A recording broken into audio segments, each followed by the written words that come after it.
very, very first Wisdom Circle of 2026. I'm so very excited. Of course, my name's Sophia from Sacred You, and today we have the absolute honor of presenting, facilitating, hosting these wisdom circles. And a special topic today is healing the mother wound, honoring the mother line. I'm excited to be able to listen to it. And our beautiful facilitator, Tywanah Evette, also known as Thunderbird Rising, is here to tell us more about the topic, Tywanah, and then to introduce the wonderful speakers. So thank you. I am going to leave it to you, and I will be back at the end. Thank you ever Thank so you, my much. darling. Hello, everyone. I'm Tywanah Evette, as Sophia stated, also known by my Native American name, Thunderbird Rising. I am a shamanic healer, a high priestess, and a medium. However, this topic is so special because I had to heal the mother wound and the mother line. And my spirit team is made up of everyone from my mother line up to 5 generations back. So this was especially special for me, to be able to bring awareness to this topic. So now that I've introduced myself, I'm just gonna go in order of who I see on the screen in my Brady Bunch boxes. And Elizabeth, would you like to introduce yourself? Thank you so much, Tywanah. Yeah, my name is Elizabeth Kipp. I live in Lawrence, Kansas, right in the center of the United States. I'm a stress management and historical trauma specialist and ancestral clearing practitioner. I also have done my own work on the mother line and kind of continue to do it. I feel it not just in my own lineage, but in the collective. And it's just amazing how many people are working, how many of my clients are working on that right now. So I'm excited to have this conversation. I've been in this work since 2014. And yeah, I just can't get enough of this topic. Thank you so much. Absolutely. Samantha? Thank you. I am in central Victoria, but I come from South Africa, and I became a mother nearly 29 years ago, and that was such a profound experience. I've only have one child, but me becoming a mother and me healing from my patterns with my mother, I think have taken up pretty much like most of my life. And I work with parents and carers, mostly mothers, of neurodivergent children, helping them to move from feeling that they never can do enough as mothers to actually claiming their own power, their confidence, their joy, and peace. Actually, peace or moments of peace are possible in spite of all the challenges. Thank you. Thank you, darling. And Fanny, last, never least.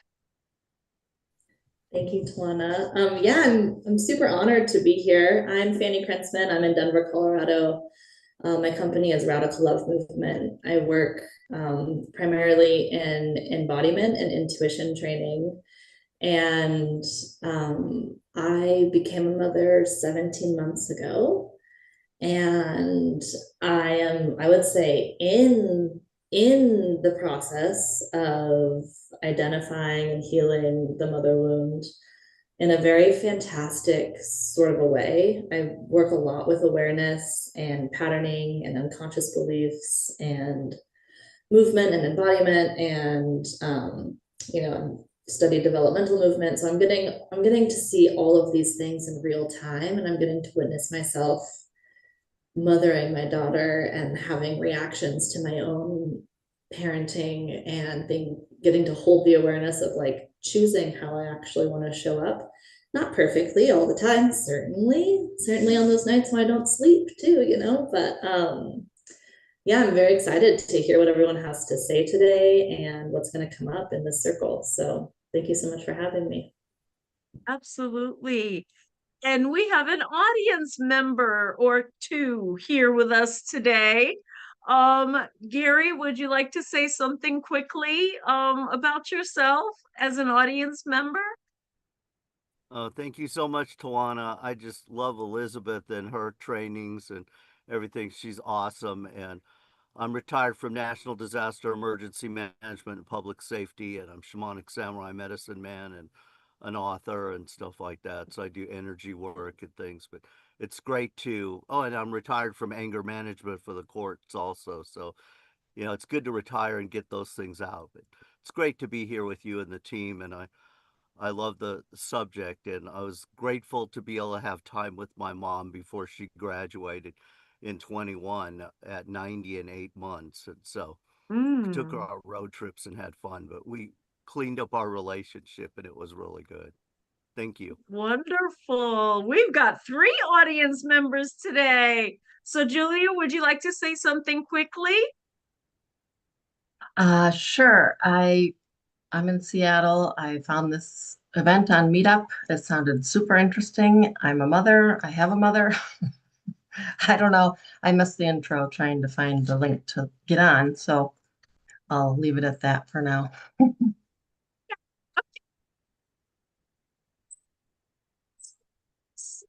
Oh, she is one of my dear friends and an amazing woman. Would you like to say something about yourself?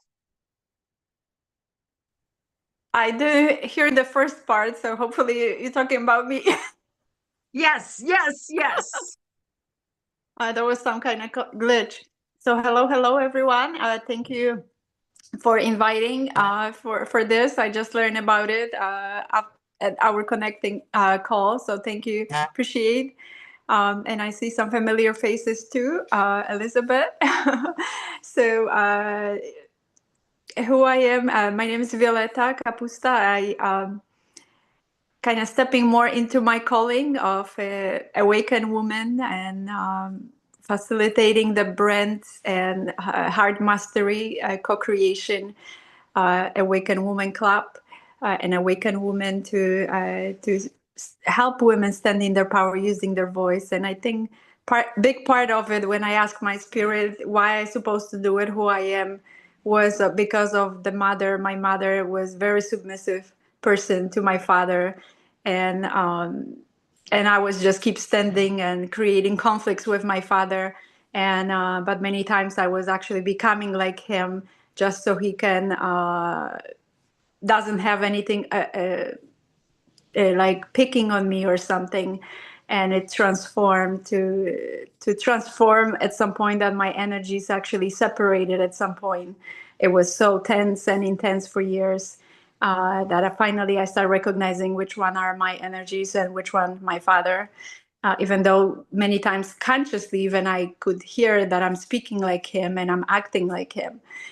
So that was a big, and to stand up for women. And I'm mother as well for 23 years old. And I recreated the story with my relation with my daughter when I kind of pushed her away, that she ran away from home and stuff. And we in the process of recreating that relation and reconnecting and healing all those wounds.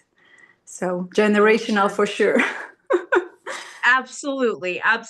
And I know Elizabeth and I are going to dive deep into that generational thing. So the way the wisdom circles work is we just have a conversation.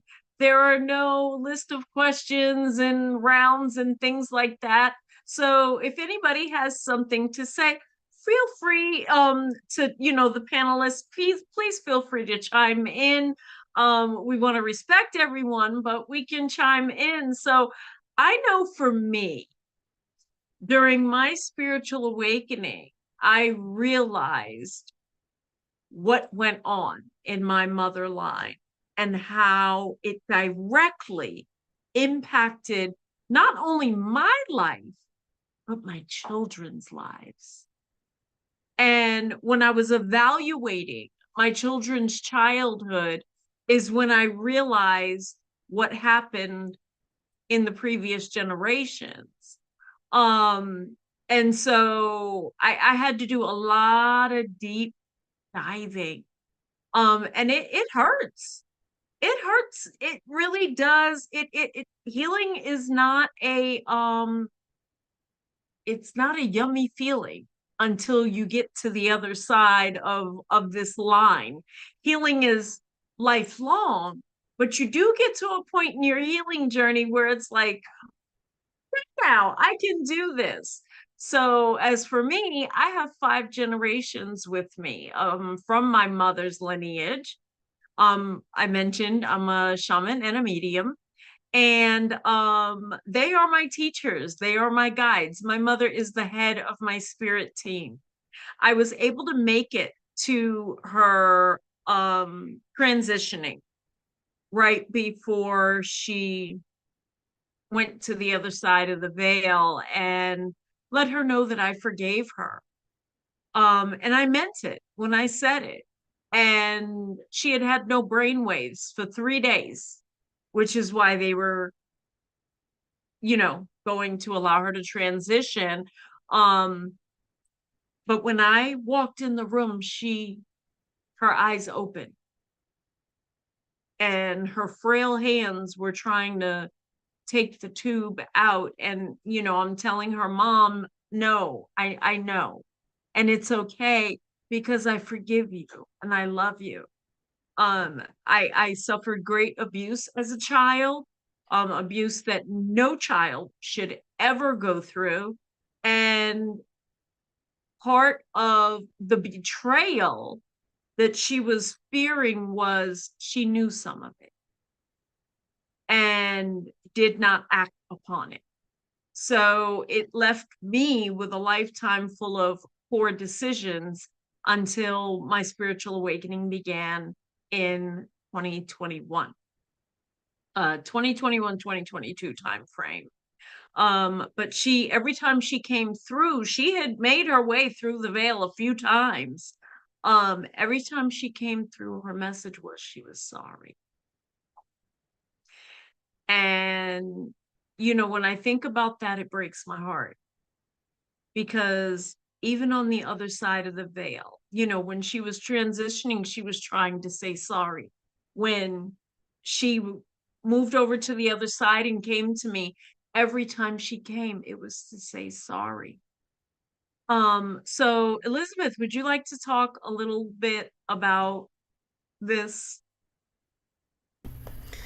Sure, we have some stuff in common there. I had challenges in my childhood. It's interesting. I'm sitting here in this circle listening to everyone, and something has arisen in me that I actually hadn't seen before, related to my mom and my relationship kind of with the world. And that is that she was an undiagnosed, untreated bipolar disorder, and she used alcohol to mediate that, which resulted in more dysregulation, a very erratic behavior. And I kind of walked on, my brother and I walked on eggshells until we left home, Anyway, so what's interesting in this moment, she was very overbearing. I mean, she would explode. We never knew when or why, but we knew it would happen every day. And we didn't know. So it's kind of arbitrary. And so that's kind of jarring to the nervous system. Here's the thing. Remember what I just said? She had a lot of power and she used it. Now, she used it in a very dysregulated way. Clearly, she was carrying a lot of trauma she hadn't resolved. She was getting by on her wits. She didn't have the tools that you and I have. But what I'm noticing right now is how hard I have worked to step into my own power. I'm afraid of my own power because I know she's in me. Yes. And my relationship with I have one son. My relationship with my son is I'm really aware of it there, really aware of it there, and so I hadn't put it all together until I heard what you all were saying, and all of a sudden, whoop! It just emerged, and I was like, well, yeah. So our mothers have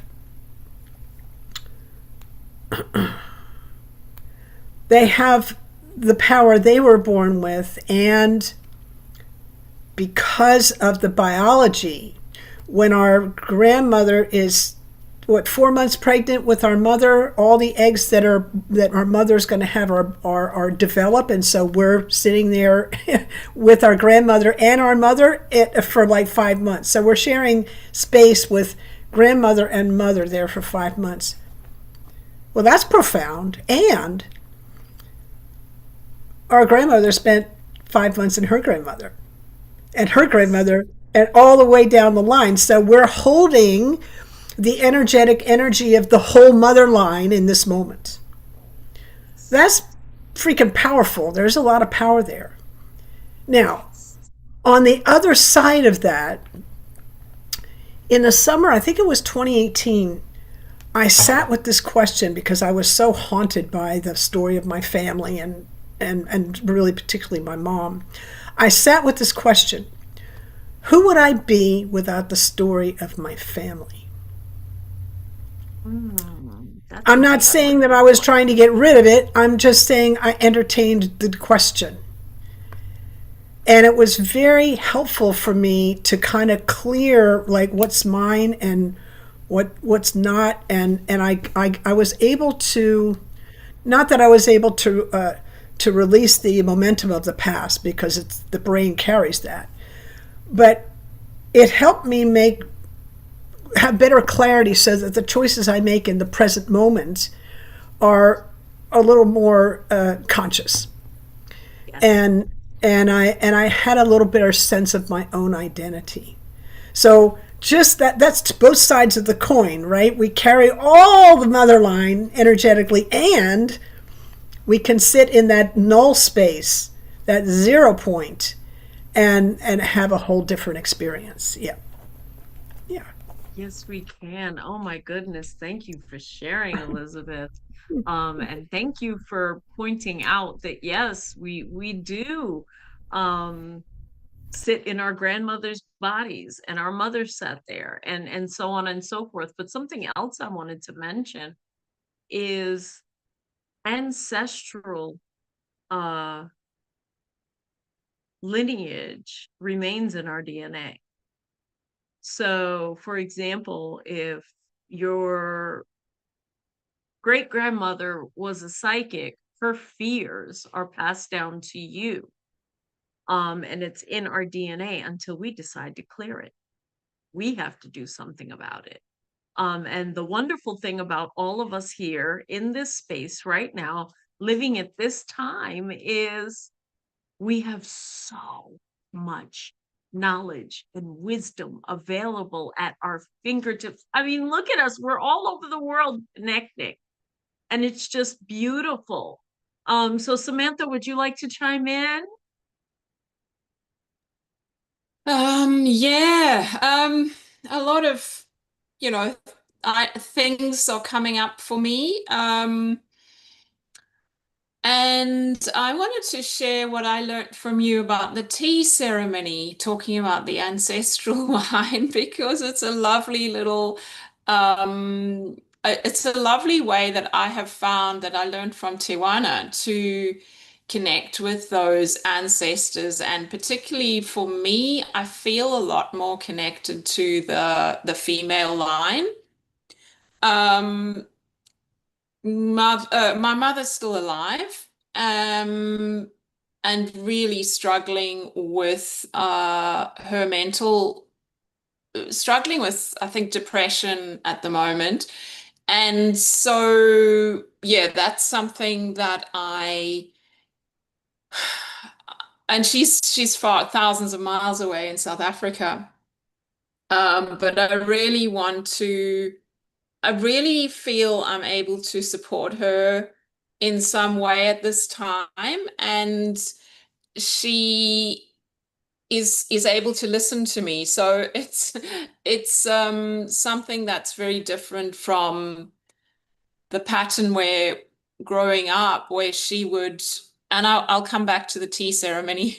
I'm just going off on a tangent because she would constantly say things to me like, "You're going on another retreat. You've got another session with a counselor. What? Like, why do you have to keep doing these things? Can't you just get this over and done with?"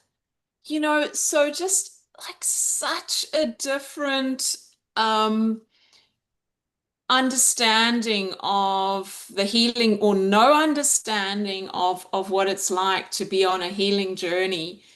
And now coming to the end of her life, and for the first time ever considering going to a counselor. And I'm just so supporting her and encouraging her to do that. And she's, "Oh, I can just talk to a friend."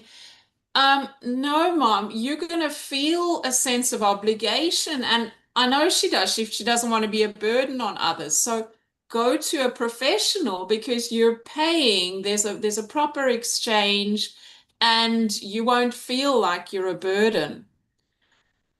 So anyway, that's what's going on in the 3D world that we're still in together. But I love tea, and I know that my grandmothers really loved tea, and so I create, I take the beautiful cups and put them on a tray, and I make them tea, and I go and I sit on the land outside, because I'm living in a bus some of the time. And yeah, I've just found it's such a healing and enjoyable way to connect with them, and to give back, like to honor them with something in a concrete way, because I just find that easier than more abstract ways. I don't have the psychic abilities, and not developed to the point that a lot of you do. So yeah, those are some of the things that came up for me now, and I'll leave it at that for now. Thank you, Samantha. Thank you. And I'm so glad the tea ceremony is bringing you joy and peace. That makes my heart happy. Finny, would you like to chime in? I would love to. Yeah, this has been so rich so far, and there's so many things that are happening. I still have a mother who's alive, and it has not always been the most functional relationship, certainly. But because of, Tywanah, I heard you speak of a spiritual awakening, and then I heard Elizabeth talk about history and patterning and the 0 point and, choice and awareness.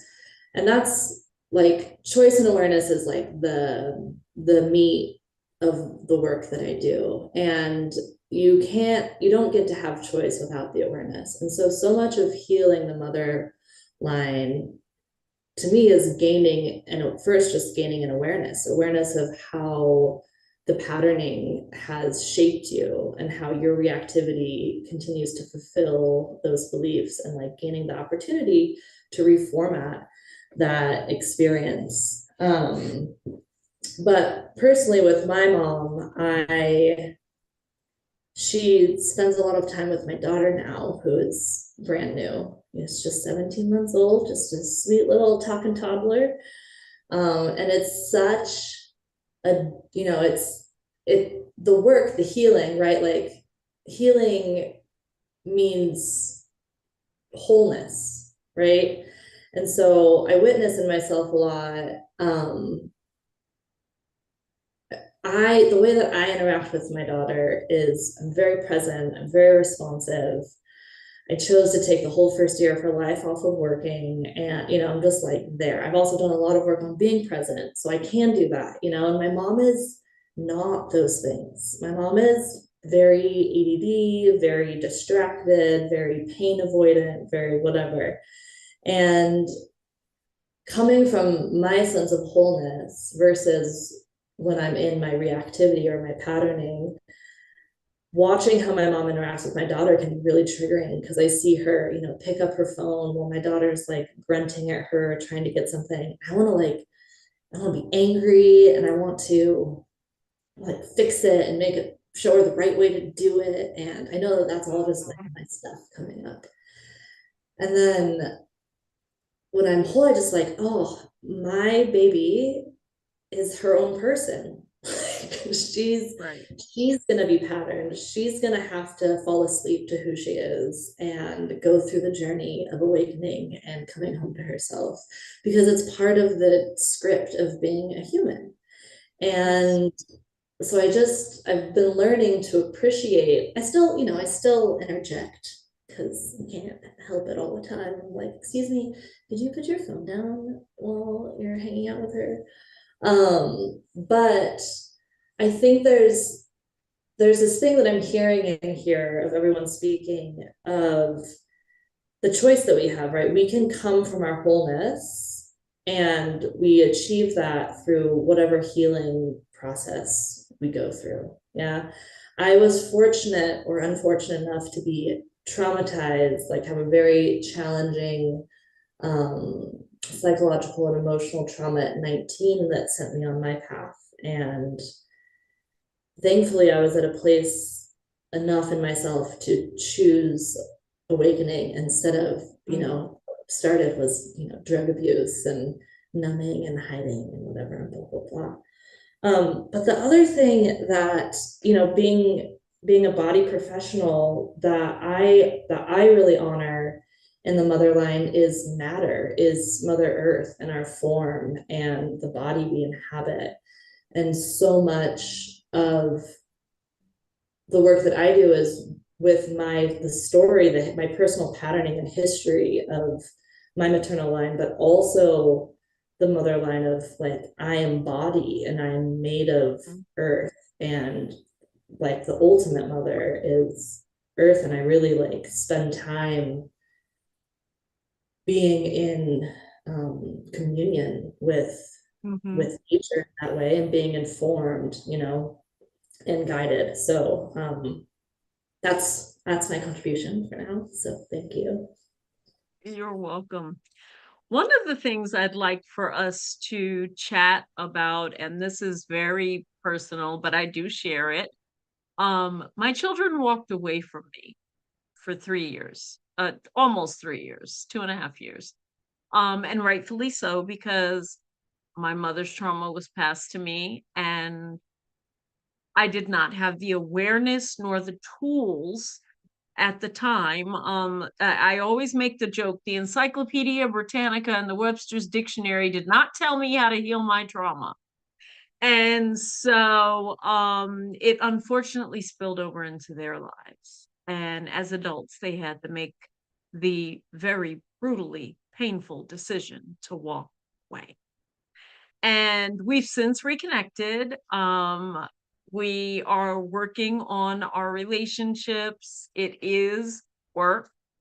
But they had to see for themselves with their own eyes. And I'll never forget the moment, because I saw them look at each other like, who is this lady? They had to see that mom is not the same mom was when mom was full-time mom, after my healing journey. And so I'll never forget them kind of glancing at each other like, who is this lady and where did she come from? Does anyone want to talk about parent-child separation and how the mother line affects that?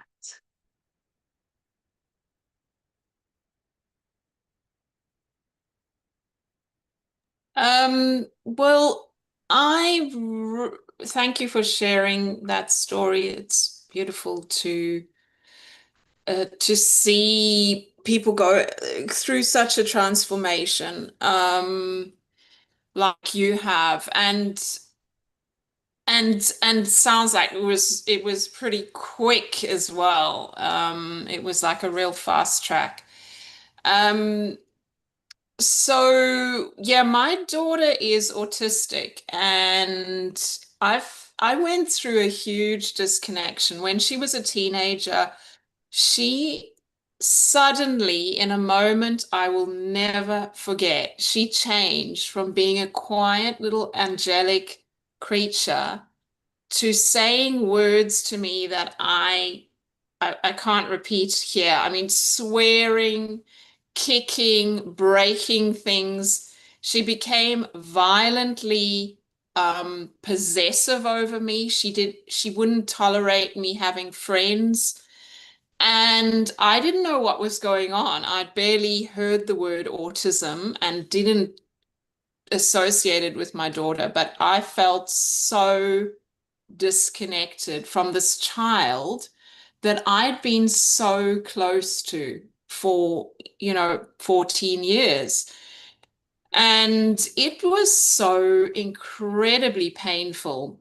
And that's why I'm working with other parents that can go through similar, have children with similar behaviors that really challenge us to stay grounded and to find our deep source of calm and presence in spite of losing your child, like losing this connection. And she didn't walk away, or she actually came to Australia for a few years before I came here. And I felt, yeah, I mean, it's a huge grief, but ultimately you know finding a spiritual understanding of what's going on is essential. I don't know how anyone can survive without that. And even today, now she will say, "Mom, I need a break from you," like frequently. So autistic people tend to be very honest and direct, and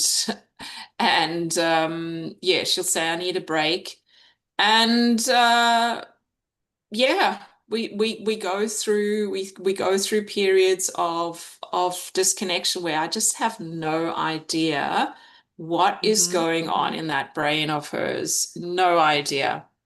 So as a group of parents and carers, I think one of the nicest things I see happening is that a parent will share, "This is what's happening with my child," and another parent can understand and relate and say, "Hey, have perhaps they're feeling this or that, and that's how it's playing out." And then the behavior makes sense, and we can actually start to at least understand it, if not address it. But it takes a village, it takes a community. Yeah, thank you. Definitely. You are welcome. Thank you for sharing, Samantha. Penny, would you like to chime in? Yeah, it's interesting. I'm not at that point yet, but I do think about it a lot of like someday I'm not going to be around my daughter all the time. But the thing that I'm experiencing a lot right now is I choose to be aware, and I choose to behave differently. And I am often the adult in my relationship with my mother, and I have been for a long time. And it's, I talking about grief in relationship. It's not like a physical separation that I experienced with my mother, but there's an emotional separation that that I'll do very unconsciously, because it like pains me to see her suffering and her lack of awareness in it, and that there's like there isn't a lot that I can do. Like I try to like work with her or give her tools or be like, there's so much more that you could experience or have or whatever. And and it's challenging to not just cut off the relationship. It would be, there's a lot of times where I'm like, it'd be easier to not have to deal with this dynamic and the back and forth and the up and down and her like, you know, her very clear pattern that I like watch her go through and how I participate in it and whatever. And but it's, you know, it's I think that's also a big part of like healing ourselves gives us awareness and gives us a lot of space. But there's the mother's love, right? And I'm like I craved that from her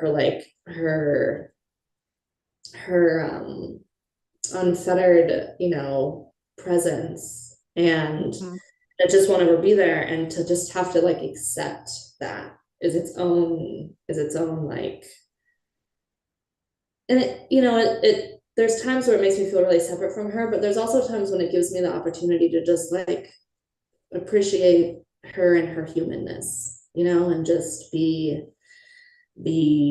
okay with that, and, you know, hope that I do better. So I don't know. You are aware enough to do better, and that's what really counts, is the awareness of making better choices. I did make better choices, but there were still a lot of not so yummy choices that I made. And I am incredibly proud, and I will say this publicly anywhere, anytime. I'm so proud of my children for doing what they did. They are so brave, so courageous, and so beautiful for giving me that gift, because it was a gift. Elizabeth, I am waiting to hear what you have to say. Well, thank you. Very, very interesting discussion, very powerful. I'd like to talk a little bit about the codependent relationship we have with our children. And I work as an addiction recovery coach as part of what I do. So codependency is like a thing. We're always working on that, right? And what I have discovered is that I don't actually know how to not be codependent with my son. I actually don't know how. Now, the challenge is, can I balance this relationship? And the reason that I say I don't know how is because his brain cells live in my brain cells, and my brain cells live in his brain cells, and we are entangled fundamentally. 3D, 5D, all pick the D, we're entangled in it. So I just like put down, we're not going to be able to like heal, we're not going to be able to not be codependent, but we can become balanced. And I'll give you an example of how I really understood that. As I kind of explained this difficult relationship I had with my mother. And it wasn't until I was listening to Kelly McDaniel's book called Mother Hunger: How Adult Daughters Can Understand and Heal from Lost Nurturance, Protection, and Guidance. Mother Hunger, amazing book. And she's talking about, you know, I get maybe a third of the way into the book, and I'm like, she's describing this dynamic. and all of a sudden I realized energetically what I had been doing with my mother the whole time and how I had transferred that to my son. And that was, I would like turn myself inside, outside, and backwards to get my mother to actually show me that she loved me. And it didn't matter what I did, I still didn't, it just didn't happen, right? So that's an example of mother hunger. And it wasn't until I got into this work, and I was, her Kelly McDaniel's work was part of it, was like, this is not about my mother loving me. This is about me loving me. This is about this journey. That's the journey, right? And understanding that my mother she had never taken that journey, right? So here's how that kind of played out. My son, who's amazing, he's just brilliant. He was behaving in a way that I was like, I can't believe he just said that. And it really bothered me. And I was like, oh, Elizabeth, what is that? Like, look at you reacting like that. And I thought about it, and I cooled off. And then later in the day, after I cooled off, I got all upset again. And I was like, what's happening here? Right? And I saw what it was. He's not behaving like I want him to. I want what I want when I want it. That's addictive behavior. That's the frequency of addiction. Sitting right there. That's codependent behavior. Mm-hmm. He has his own higher power, and I am not it. Right? So that teaching and that kind of understanding of like, that shifted the landscape for me. Right. Of really understanding what's happening here, right? And how is a way that I can balance this relationship so that we're not pulling each other all the time. Mm-hmm. Yeah, that's kind of what came up for me with you and Fanny and Samantha. Yeah. And it looks like Violetta wanted maybe to say something too. I saw her raise her hand. Yeah, I was just getting ready to say, we are 15 minutes from having to close out our beautiful discussion. While I can talk about this all day, honestly. Violetta, can we get you at the end? Is that okay with you, my love? Thank you. So the last question I have for everyone is, for the mothers out there who are watching, all of us are practitioners. All of us work with pain, healing, trauma. I know Elizabeth and I dive deep into ancestral clearing, ancestral healing, healing, and I dive deep into shamanism. So if you could give any woman advice, because it's any woman, they don't have to have children for this, on how to heal the mother line, what would it be?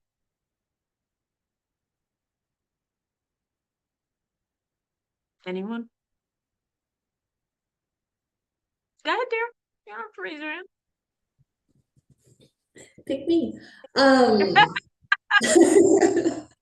What comes up for me is to know the truth of who you are, as well as your dysfunctional patterning, and to not just bias one or the other.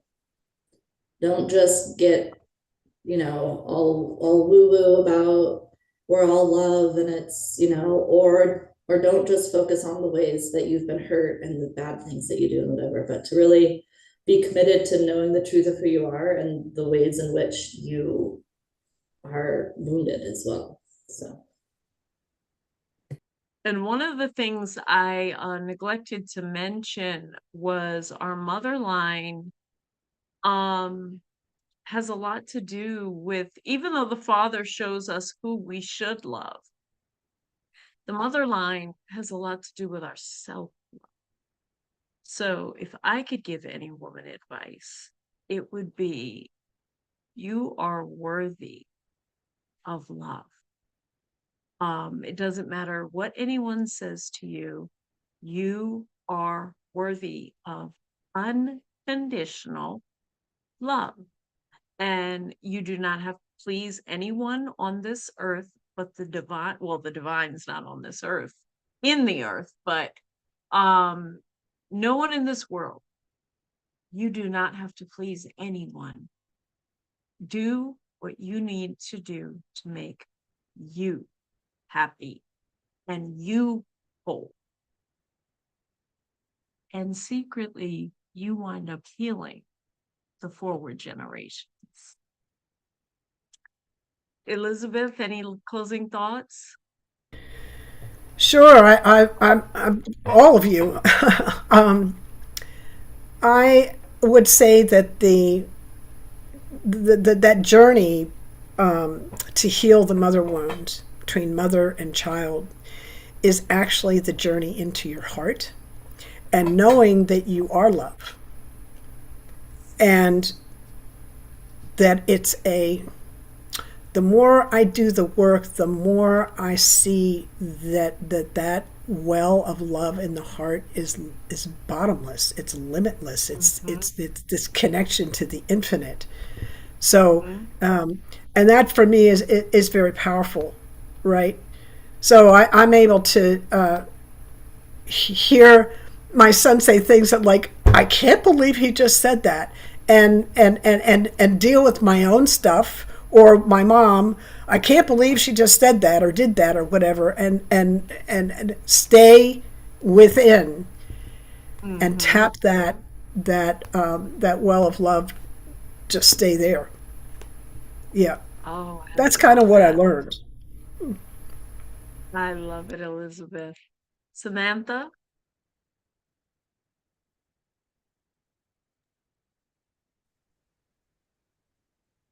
Well, I would say to be grateful for this journey of learning to love ourselves, learning to mother ourselves. It sounds like for all of us that have spoken, it was so obvious that we didn't get the mothering that we needed. And for many years, I was always looking for a mother, many years. And, it's been an incredible healing journey. Yes, painful. And I think ultimately it's something we all need to do, to learn to mother and father ourselves. So yeah, I'm grateful for that journey, and I can't imagine who I'd be if I hadn't needed to embark on that journey. It's so much who I am. To celebrate who they are, like our children, our mothers, and not try to fix them. Like Elizabeth said, it's like, be connected to our higher power. So it's not about why don't they do what I want them to do, and just be centered in our own truth, instead of needing people around us to fulfill our needs. We're responsible. Exactly. Thank you. We are, absolutely. And I'm going to give Miss Violetta a minute to say something before we close out this beautiful wisdom circle for today only. Thank you so much. I really enjoyed this experience, and a lot of thoughts came through and resonance with the shares. And what I want to quickly add, about in alignment with that unconditional love, and discovered through the journey that my child was actually my gift of unconditional love, and that opened me through actually being more present, being more grateful, and forgiving to myself first, to come with more grace, to to open the possibility in my mind and in my heart that my child is my unconditional love gift. And to forgive my mom, then it was even easier to forgive and recreate the relation with my mom and father. I have much more connected relation, that I'm less triggered with their with their things, and not so eager to fix them, just honoring for who they are, and be grateful that they are my parents, and proud of my child, that she is my child, and we in each other journey, and evolving through each other kind of experiences, and co-creating together. Ooh, you made some amazing points. We might have to get you on the next Wisdom Circle, Miss Violetta. Well, everyone, thank you, thank you, thank you. I honor everyone here for speaking truth, from speaking from the heart, and talking about very vulnerable situations, but it's something that needs to be discussed openly, because we've got a mass awakening happening where children are separating from parents because of a lack of accountability. And the last thing I'm going to say, and then the lovely Sophia can close us out, is number one, listen to your children. Okay. We don't always know what's right because we're parents. And number two, accept them for who they are, exactly who they are. Don't try to change them. Don't try to make decisions for them. And you will find that that creates a sense of safety and balance for them, that they can then take on with them for their journey. Because for those of us who were traumatized, that is in our children's DNA, and they have to take their own journeys. But for those of us here who have already been through the journey, we are the models for how to go through the journey. And we can then be there for them in the way that they need, not in the way that we need it. Because, for example, I always say, I was the parent I needed. I was not the parent my children needed.